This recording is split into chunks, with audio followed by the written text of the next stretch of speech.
बार वो कुछ ऐसी कार्रवाई करेंगे कि उसे इतिहास में भूगोल में रहना है कि नहीं रहना। ভারতের ঘুম হারাম করে দিয়ে এবার পাকিস্তান থেকে বাংলাদেশের সেনাবহরে যুক্ত হতে যাচ্ছে শক্তিশালী এবং বিধ্বংসী হেলিকপ্টার ও সমরাস্ত্র।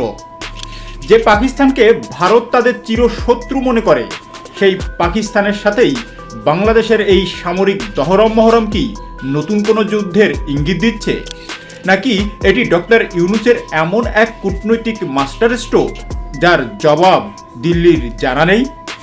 আজকের ভিডিওতে জানবেন এমন সব তথ্য যা মিডিয়ায় আপনি কখনোই শোনেননি। ভারতকে কোণঠাসা করতে বাংলাদেশকে কি এমন অস্ত্র দিচ্ছে পাকিস্তান, তা জানতে ভিডিওটি শেষ পর্যন্ত দেখুন, কারণ শেষেই লুকিয়ে আছে আসল রহস্য।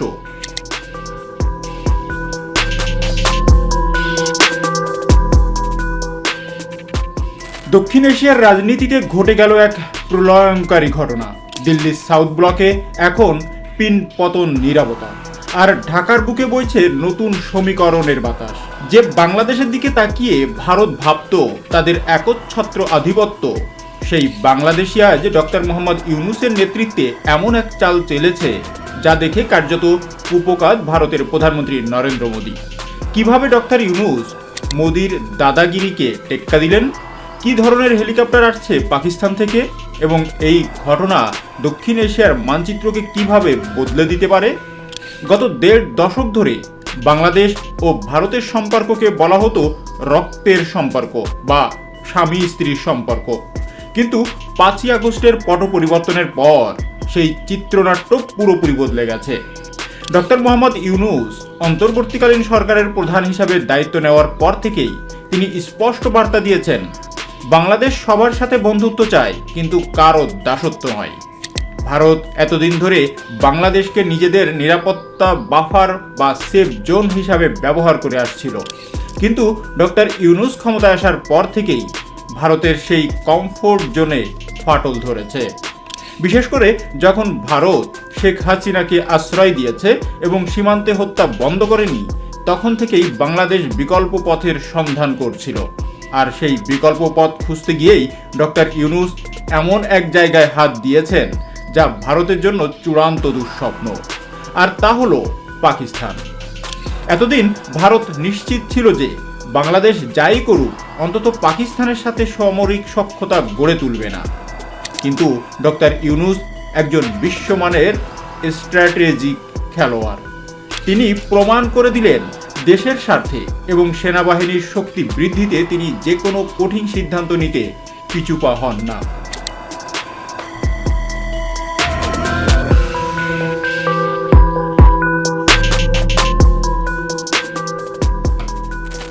সম্প্রতি বিভিন্ন আন্তর্জাতিক ডিফেন্স জার্নাল এবং কূটনৈতিক সূত্রে যে খবরটি বেরিয়ে আসছে তা হলো, বাংলাদেশ সেনাবাহিনী তাদের আকাশ শক্তি বৃদ্ধি করতে পাকিস্তানের শরণাপন্ন হয়েছে।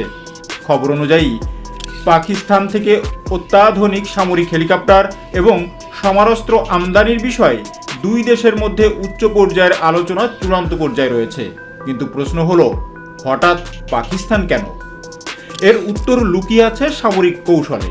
এতদিন বাংলাদেশ তাদের সামরিক সরঞ্জামের বড় অংশের জন্য চীন ও রাশিয়ার উপর নির্ভরশীল ছিল, আর কিছু ক্ষেত্রে ভারতের সাথেও চুক্তি ছিল। কিন্তু বর্তমান ভূ রাজনীতিতে সাপ্লাই চেইন ঠিক রাখা এবং ভারতের উপর নির্ভরশীলতা শূন্যের কোটায় নামিয়ে আনতে পাকিস্তান একটি বড় ফ্যাক্টর হয়ে দাঁড়িয়েছে।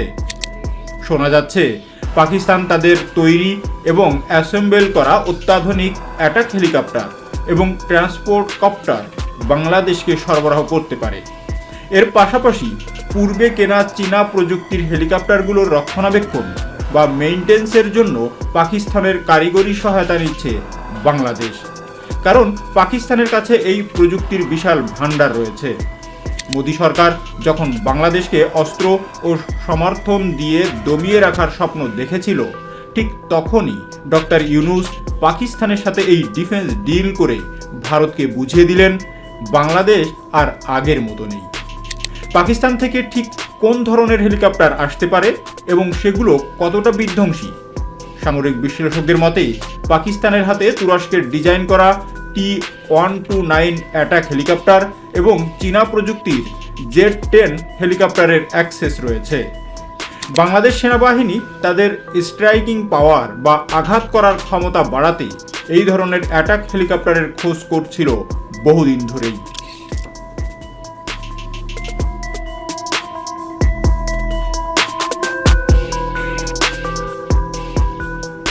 যদি এই হেলিকপ্টারগুলো বাংলাদেশ সেনাবহরে যুক্ত হয় তবে তা হবে গেম চেঞ্জার। এই হেলিকপ্টারগুলো লেজার গাইডেড মিসাইল এবং অ্যান্টি ট্যাঙ্ক মিসাইল বহন করতে সক্ষম।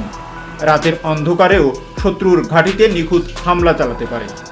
পার্বত্য চট্টগ্রাম কিংবা সিলেট সীমান্ত যে কোনো দুর্গম এলাকায় দ্রুত সেনা পৌঁছানো এবং টহলদারিতে এর জুড়ি নেই। সবচেয়ে বড় কথা, এই হেলিকপ্টারগুলোর রক্ষণাবেক্ষণ খরচ পশ্চিমা বা ভারতীয় হেলিকপ্টারের তুলনায় অনেক কম এবং পাকিস্তান খুব সহজেই এর স্পেয়ার পার্টস সরবরাহ করতে পারবে। অর্থাৎ ডক্টর ইউনূস শুধু সমরাস্ত্র কিনছেন না, তিনি একটি দীর্ঘমেয়াদী এবং সাশ্রয়ী সামরিক সম্পর্কের ভিত্তিপ্রস্তর স্থাপন করেছেন। এই খবর শোনার পর থেকে দিল্লির সাউথ ব্লক কেন ভূমিকম্প শুরু হয়েছে তা কি আপনারা অনুমান করতে পারছেন? এর কারণ শুধু একটি হেলিকপ্টার ডিল নয়, এর কারণ হলো জিওপলিটিক্যাল শিফট বা ভূ রাজনৈতিক পালাবদল।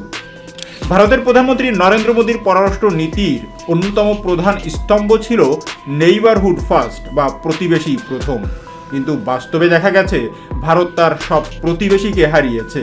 নেপাল, মালদ্বীপের পর এবার বাংলাদেশও হাতছাড়া।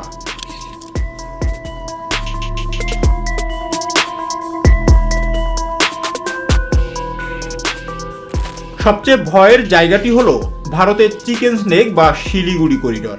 বাংলাদেশের উত্তরাঞ্চলের খুব কাছেই ভারতের এই সরু অংশটি অবস্থিত, যা ভারতের মূল ভূখণ্ডের সাথে তাদের সেভেন সিস্টার্স বা উত্তর পূর্বাঞ্চলীয় 7টি রাজ্যকে যুক্ত করেছে।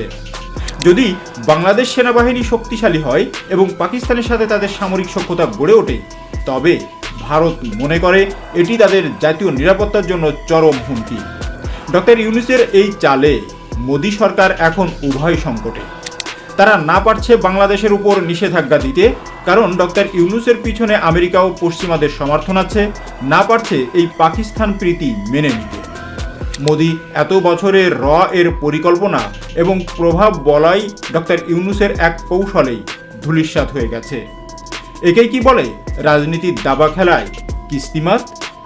ডক্টর মোহাম্মদ ইউনূস প্রমাণ করেছেন যে তিনি শুধু একজন নোবেলজয়ী অর্থনীতিবিদ নন, তিনি একজন ধুরন্ধর রাষ্ট্রনায়কও বটে।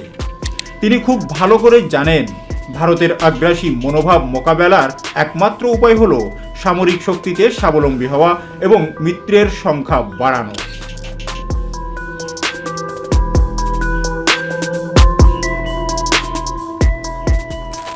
ভারতের মিডিয়াগুলো এখন চিৎকার করে বলছে বাংলাদেশে পাকিস্তান ফিরে এসেছে, কিন্তু বাংলাদেশের সাধারণ জনগণ এবং সামরিক বিশ্লেষকরা একে দেখছেন সার্বভৌমত্বের প্রতীক হিসাবে।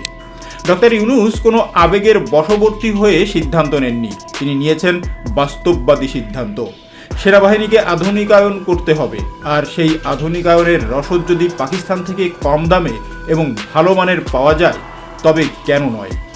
এই হেলিকপ্টার ডিল বা সামরিক সহযোগিতার ফলে আগামী দিনে আমরা কি দেখতে পারি? বাংলাদেশ ও পাকিস্তানের মধ্যে সরাসরি ফ্লাইট এবং কার্গো যোগাযোগ আরও বৃদ্ধি পেতে পারে। সম্প্রতি করাচি থেকে চট্টগ্রামে সরাসরি জাহাজ আসার ঘটনাও আমরা দেখেছি।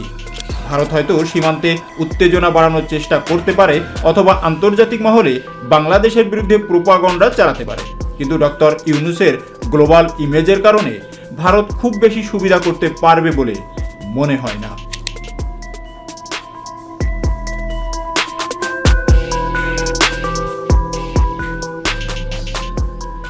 সবচেয়ে বড় কথা, বাংলাদেশের সেনাবহর যখন এই বিধ্বংসী হেলিকপ্টারে সজ্জিত হয়ে আকাশে উড়বে, তখন তা শুধু আকাশেই কাঁপাবে না, কাঁপিয়ে দেবে সেই সব ষড়যন্ত্রকারীদের বুক যারা বাংলাদেশকে দুর্বল রাষ্ট্র হিসাবে দেখতে চায়। মোদী সরকার হয়তো ভাবতেও পারেনি যে তাদের নাকের ডগা দিয়ে বাংলাদেশ পাকিস্তানের সাথে হাত মিলিয়ে এত বড় ডিফেন্স ডিল করে ফেলবে। পরিশেষে বলা যায়, ডক্টর ইউনূসের এই সাহসী পদক্ষেপে বাংলাদেশের সামরিক সক্ষমতা বহুগুণ বেড়ে যাবে। ভারতের চোখ রাঙ্গানি উপেক্ষা করে পাকিস্তান থেকে সমরাস্ত্র আনার এই সিদ্ধান্ত প্রমাণ করে নতুন বাংলাদেশ এখন আর ভয়ে মাথা নত করে না।